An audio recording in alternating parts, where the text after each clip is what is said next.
Okay mga kababayan, magandang araw po sa inyo lahat. Ito po mga kababayan, alam nyo naman ang nangyari, di ba? Alam nyo naman ang nangyari doon sa kagabi, kahapon mga kababayan, na nagkaroon niya ng botohan dyan sa loob ng Senado tungkol dito sa impeachment Vice President Sara Duterte, mga kababayan, no? Pero ang inaasahan ng taong bayan ay sana matuloy ang impeachment para magkaroon ng kaliwanagan dito sa paratang kay BP Sara, di ba? Siyempre, ang gusto ng mga DDS, natatakot sila kaya ang sigaw nila ay ibasura ang impeachment na to. At nangyari nga yan mga kababayan. Sa pangunguna ni Rodante Marcoleta, Senador Rodante Marcoleta, na sabi niya dito, ang gusto niya dismiss, kaya nagwagi po siya mga kababayan. Ang bumoto po dito sa gusto lang naman sana ng minority na hintayin yung motion na ginawa ng Congress sa Supreme Court. Pero hindi po napagbigyan. Natalo po ang minority kasi 4 lang po sila na bumoto dyan. Si Soto, Rizal Tiveros, Kiko at Bam Aquino. Alright? Ngayon mga babayan, ang nangyari dyan, isa yung nag-abstain, si Ping Lacson, at 19 ang bumoto para sundin ang kautusan ng Supreme Court na dapat i-dismiss itong impeachment ni BP Sara, mga babayan. Yan pang nangyari dyan. At bawat senador nga na bumoto ng yes at saka yung no ay pinagbigyan na magsalita isa-isa. Okay? At ang pumukaw nga dito sa atensyon natin, itong pang-aalipusta ni Amy Marcos kay Speaker Romualdez. Bakit mga kababayan? Ang sinasabi kasi dito ni Amy Marcos, yes ang kanyang boto. Alright? Sinasabi niya dito, mag-move on na tayo. Mag-move on na raw mga kababayan, sabi niya. Mag-move on na tayo, magtrabaho at wag konsintihin. Gumaganon siya mga kababayan. Huwag konsentihin ang isang spoiled na bonjing. Spoiled tapos bonjing. Yan Huwag nang busugin ng pabor. Ibig sabihin mga babayan, bonjing, spoiled. Ibig sabihin pag sinabi natin spoiled ay parang binibigyan palagi ng pabor, spoiled.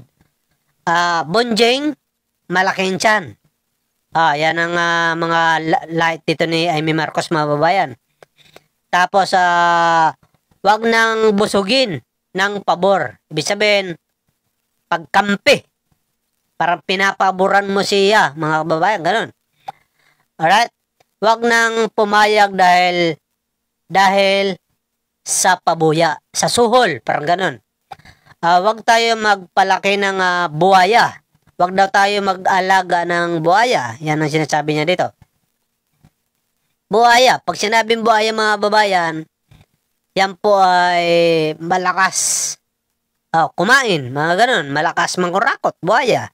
Kung sa totoong buhaya, malakas kumain. Kahit tao kayang-kaya kainin. Tapos sabi niya dito, Bibi pa nga ang tawag, lulong na. Ayan. Alright? Kaysa inatupag ninyong palitan ang pinili ng taong bayan, ang tinutukoy niya dito si BP Sara, no? Binoto at minahal. Ayan, binoto raw, minahal si BP Sara. Bakit di nyo na lang palitan ang taong kayo naman lang ang pumili? Ibig sabihin mga babayan, bakit hindi ninyo palitan ang taong kayo-kayo lang ang nagluklok, mga kababayan. Yan po ang sinasabi ni VP Sara dito. At ang pinapatungkulan niya po dito, mga kababayan, wala pong iba kundi si Martin Romualdez. Sa kanyang mga sinabi dito, mga kababayan, ay lumalabas po na ininsulto, binastos ni Amy Marcos si Romualdez. Alright, sa hindi pa po nakakaalam, mga babae,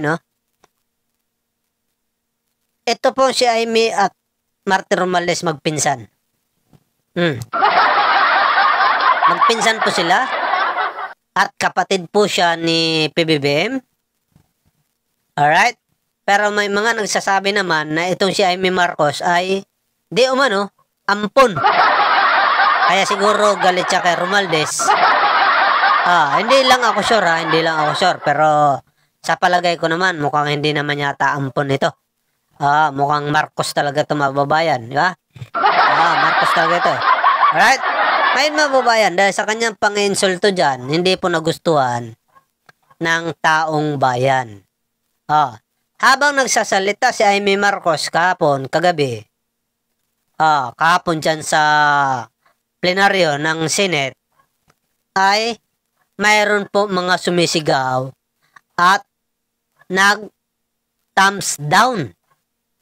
Nagta-thumbs down po, mga babayan, gumanon. Mga tao, kaya agad-agad naman po itong si Jingo Estrada ay pinakilos ang ang Sergeant at Arms ng Senado. Kaya pinalabas po sila, mga babayan. Hindi talaga nagustuhan ng tao. Kahit mapalabas, mapaloob, mapamedya, mayayaman, hindi po nagustuhan ang ginawa dito ni Amy Marcos, mga babayan. Ito, pakinggan natin, mga babayan, itong si Amy Marcos dito sa kanyang payag kagabi dito kay Speaker Martin Romualdez, mga kababayan. Pakinggan natin.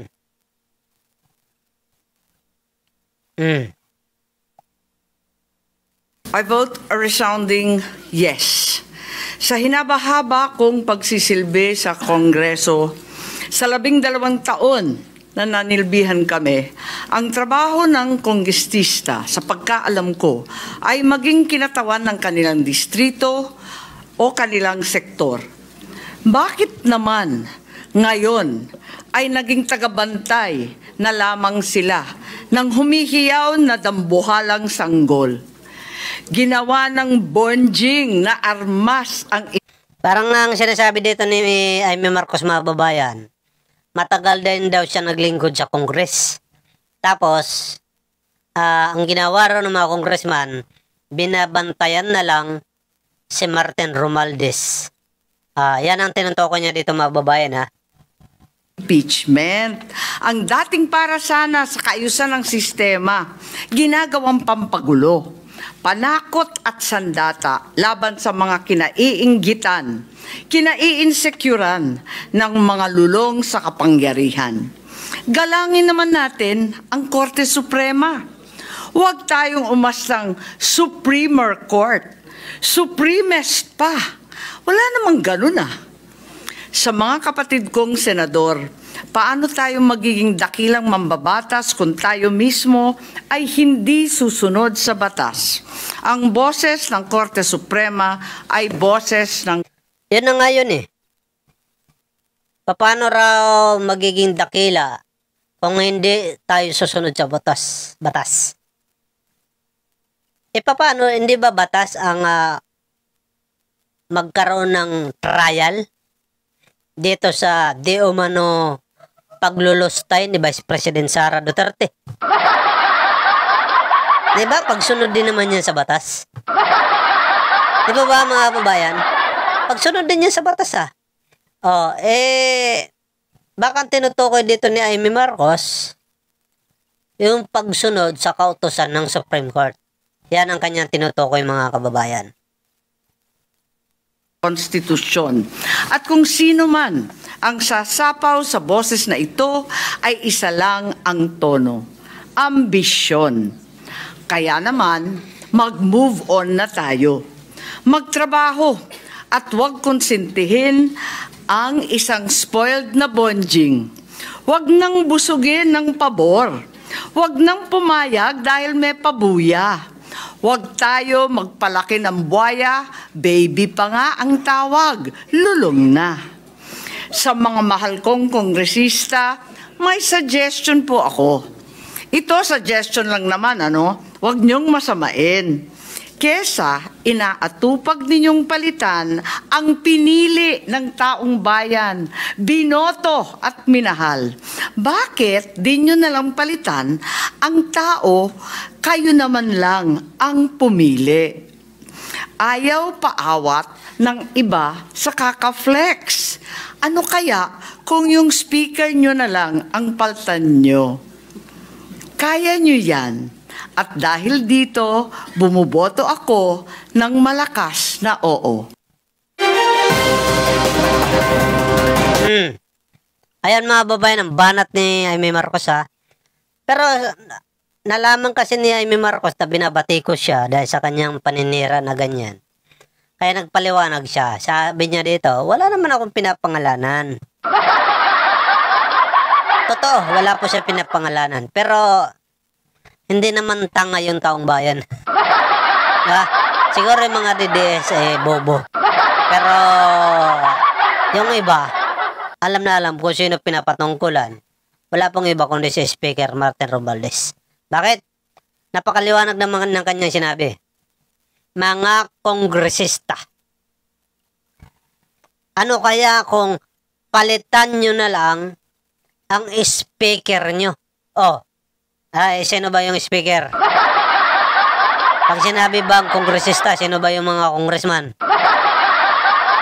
Mga maestrado ba? Hindi naman, di ba? Pag sinabi congressman, tapos dinugtong mo speaker, wala na pong iba kundi si Romualdez. Diba?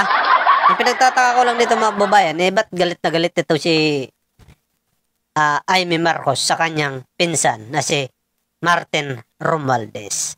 Hindi kaya kung sinasabi mong ambisyosa si Martin, baka naman ikaw ambisyosa. Ganun yung mga babayan Pero ano pa man ang mayari dyan mga babayan, dapat magkabati kayo. Tulungan nyo na lang ang presidente. Diba? Sundin ang sigaw ng taong bayan na dapat i-trial si BP Sara.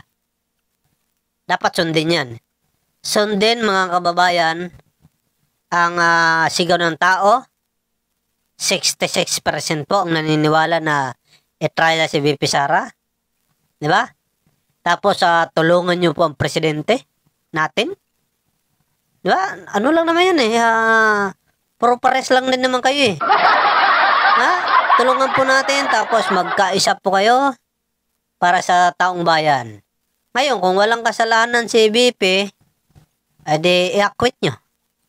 Simple lang mga babayan ang pananaw natin dyan, okay? Abangan na lang natin mga babayan ang susunod na kabanata. Anyway, mga kababayan, ito pala ang ating bagong channel. Ibalita by 2.0. Sa mga kababayan natin dyan na hindi pa po alam, hindi pa nakakapag-subscribe sa ating channel, subscribe na po kayo. Dahil ikalawang account po natin ito, mga kababayan. Alright?